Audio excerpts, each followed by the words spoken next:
I participated in the Champions Club, and here I was investing, hours a day in my sacred time and sacred place, and I was journaling a lot, and I was focused on growing as a leader, and I was in good fellowship. But it was finally when I participated in the Champions Club with Vic Johnson that I began to experience major transformation, and that's a whole miracle story. But Vic Johnson, I'll share this story about him. Vic Johnson was in maybe 1996.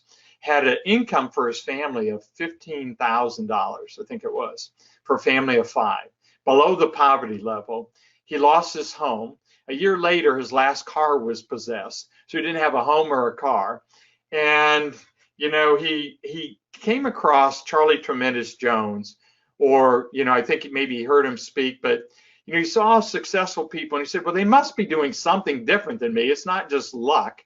There must be something that they're doing different. And so he came across Charlie Tremendous Jones, or the books that Charlie Tremendous Jones had, and one of them was As a Man Thinketh. It's a short book by James Allen, outstanding book. I just reread that in the past week. And he realized that he had created the world that he was living in. He said, no, because most people, they're going to blame. Listen, it's you have to have money to make money.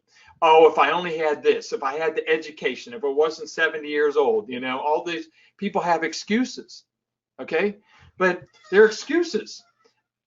Moses was 80 years old when he was called to the ministry, when he had his burning bush experience to lead a few million people out of Egypt, okay? So, we believe we have these tapes going on in our heads where we're telling ourselves these lies. So here's what Charlie Tremendous Jones, the one who got Vic Johnson these books, had to say.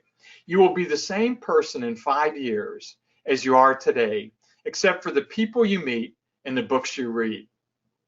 So Vic Johnson in 1996 or so read this book, As a Man Thinketh, and he realized, oh my gosh, he's responsible for this life he's created. He's responsible for losing his home. He's responsible for losing his car. He's responsible for these broken relationships. And once he assumed responsibility for those, then he had the power to make a change in his thinking and in his behavior to change his environment and his circumstances. And within a year, he had a 6-figure income. And within 3 years, he had a 7-figure income.